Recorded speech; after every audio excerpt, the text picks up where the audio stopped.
If you ask me, what helped me to heal after leaving an abusive relationship, I can't give you a straight answer because it is not one thing. Healing has been a process, and I'm still in that process. And I want to share the things that has been most helpful on that healing journey with you today. Nature has really played a huge part in my healing. When I've been anxious, I've taken walks in nature.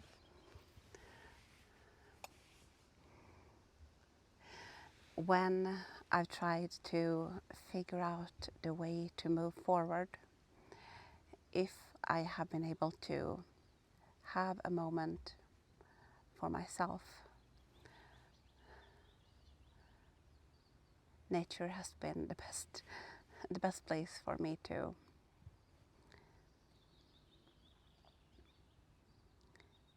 wrap my mind about everything.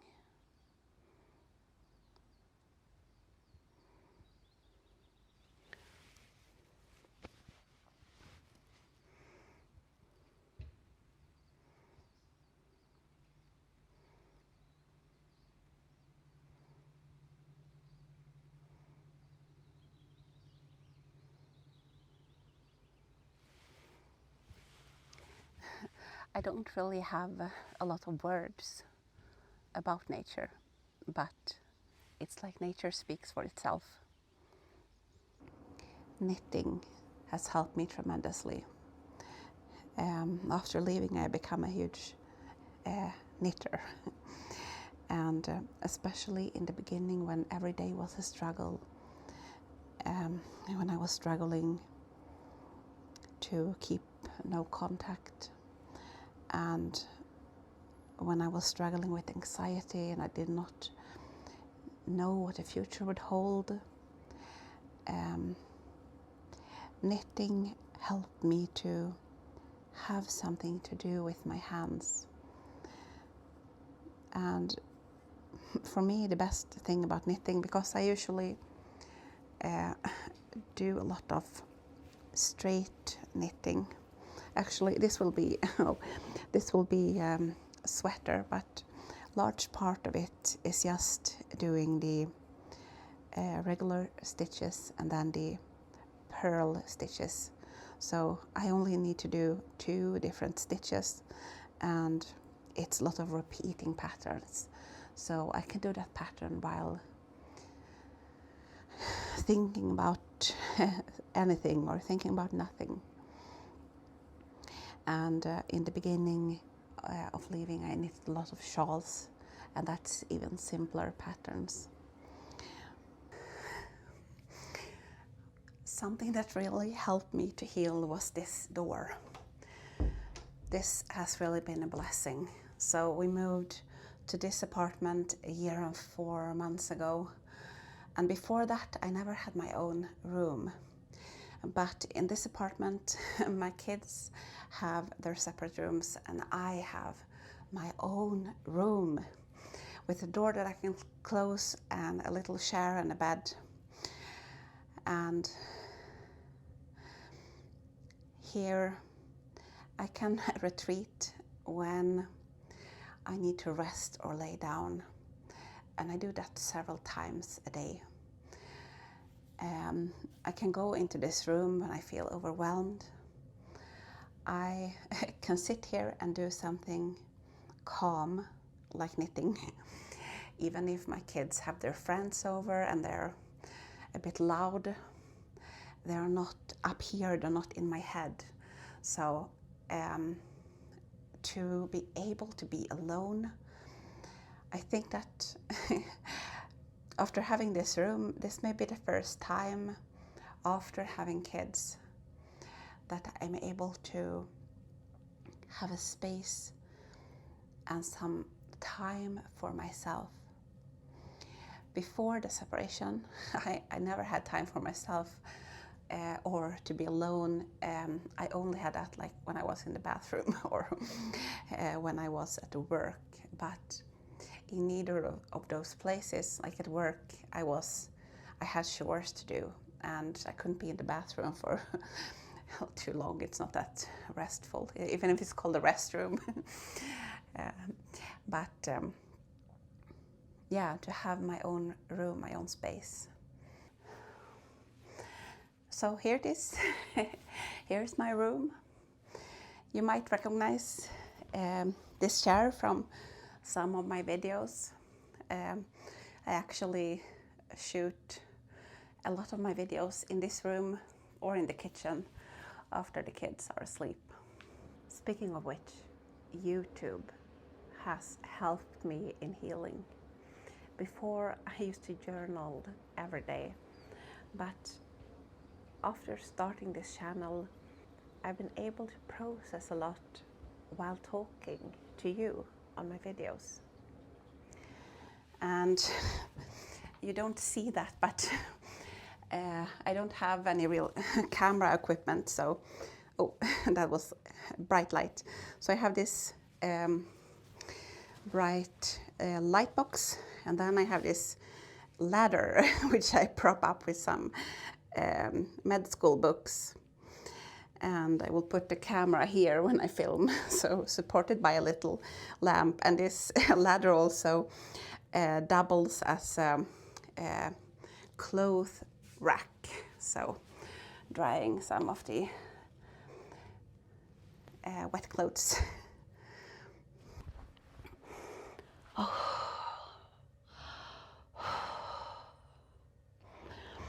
So this is something that I do several times a day. Sometimes I will just lie down for a few minutes, sometimes 10 minutes, sometimes it will be longer, sometimes I will, or not sometimes, I will take naps every day. And I have had to do this to start to reverse slowly my burnout symptoms, my sound sensitivity, my concentration problems. So this is another reason for why I love my room. Now my kids are a bit older. They are 9 and 11. The youngest are about to turn 10. So they're old enough to come into my room and knock if I'm taking a nap, and to take care of themselves for a little while. And that is another real blessing. And so are these earplugs, blocking out the sound. I use these if I need to sleep in a bit on weekends. And then I have this one.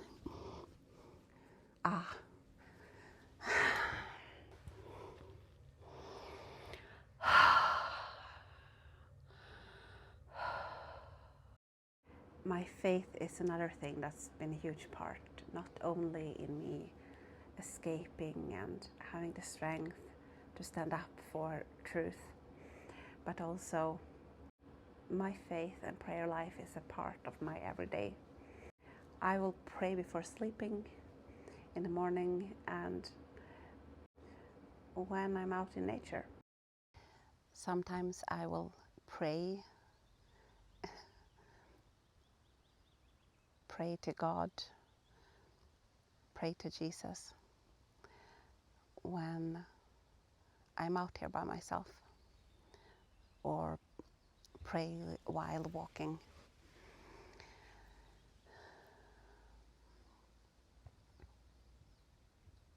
I have gotten so many signs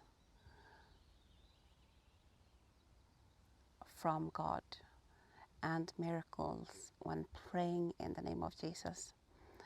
And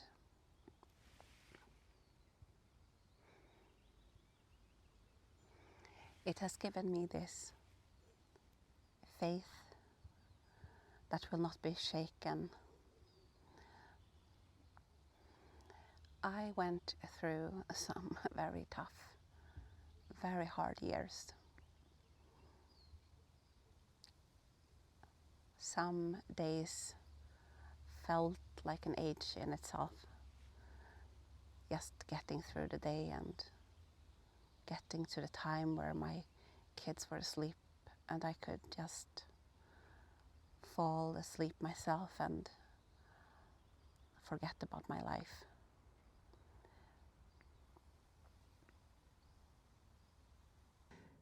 I am 2.5 years out, and I'm not done healing. I'm still healing, and healing is a process. So healing is slow, and I'm still dealing with symptoms of the abuse. Not so much CPTSD symptoms. I've actually been able to heal a lot of that because I was struggling with a real bad CPTSD. So that means that I would get these heart palpitations and sweating and a very strong anxiety if I came across a situation that somehow reminded me of him, or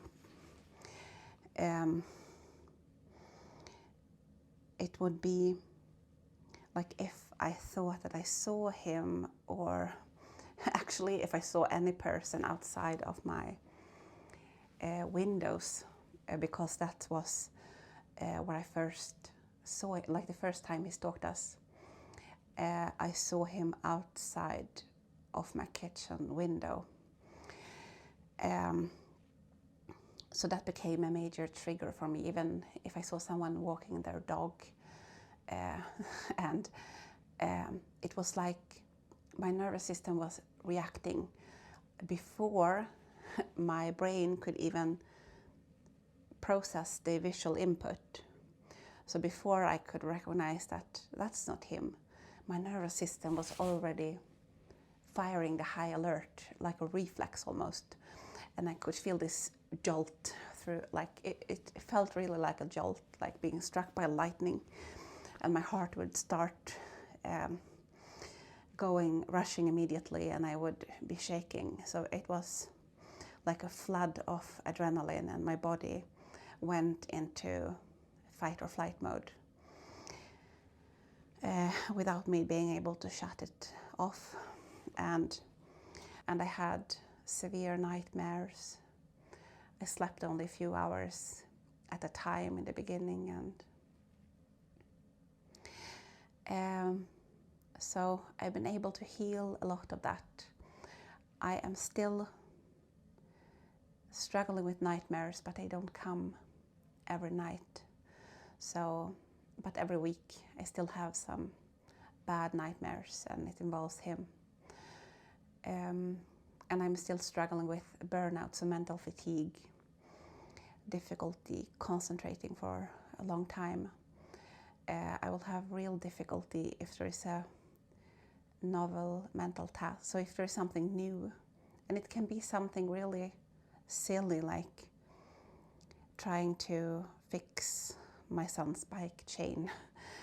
It's not, like, it shouldn't be difficult to understand.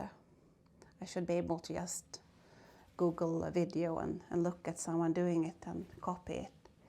Like, I'm not stupid, but I've never done it, and it's something completely new, and my brain just can't handle it. And my brain will be very slow. When I get tired, it runs really slow, like I can't, it feels like my thoughts are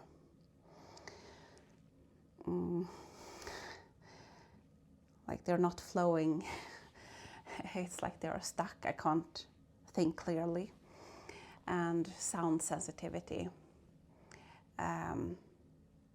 Sometimes when I get really tired, like if we're not at home, if I'm out somewhere with the kids and I can't take a break, that will be very, very difficult. And sometimes I will get irritated because I am tired, and I don't want to be like that.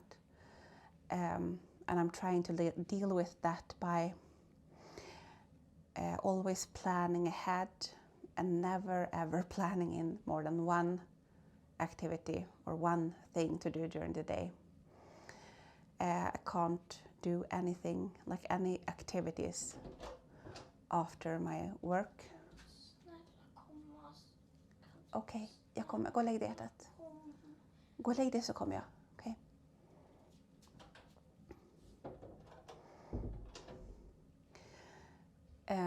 But when I am following these rules that I had to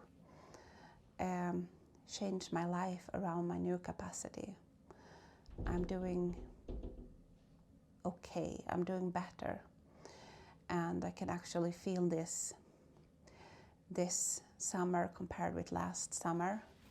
It's a big difference in how I am feeling, a big difference. And hopefully the next summer will be even better. I really like myself now. I really like the person that I see in the mirror. And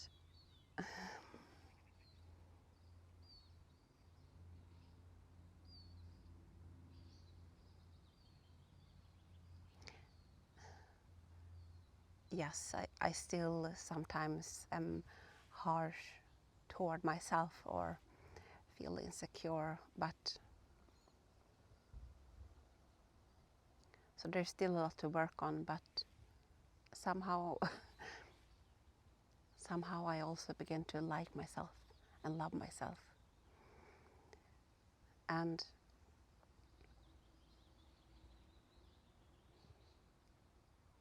it is like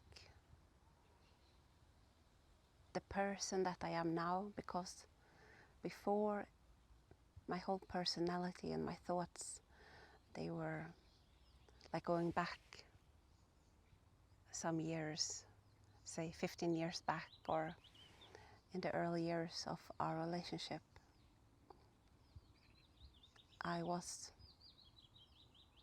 myself quite a shallow person. I was young then, of course, hadn't found that ability to just be, and a lot of areas of my personality had not been uncovered or discovered or developed.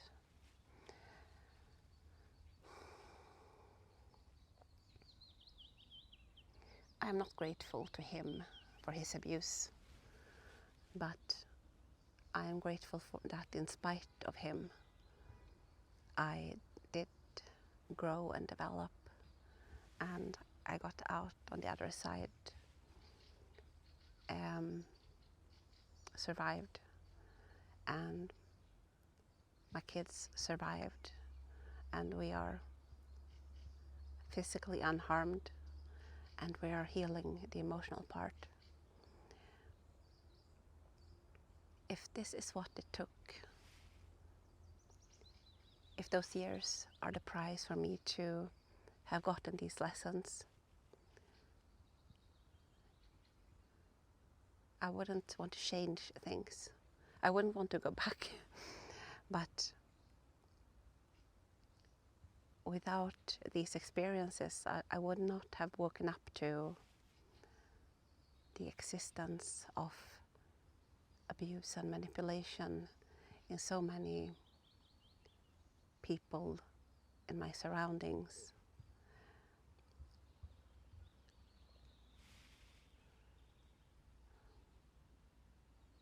I would not have made the choice to become a cycle breaker, to create a different future for my kids and for their kids, if they choose to have kids. So these were the things that have been most helpful to me on my journey. If you have any tips, something that have helped you on your journey, you're so welcome to share it in the comments. It might help another survivor. Thank you for being part of this community. See you in the next video.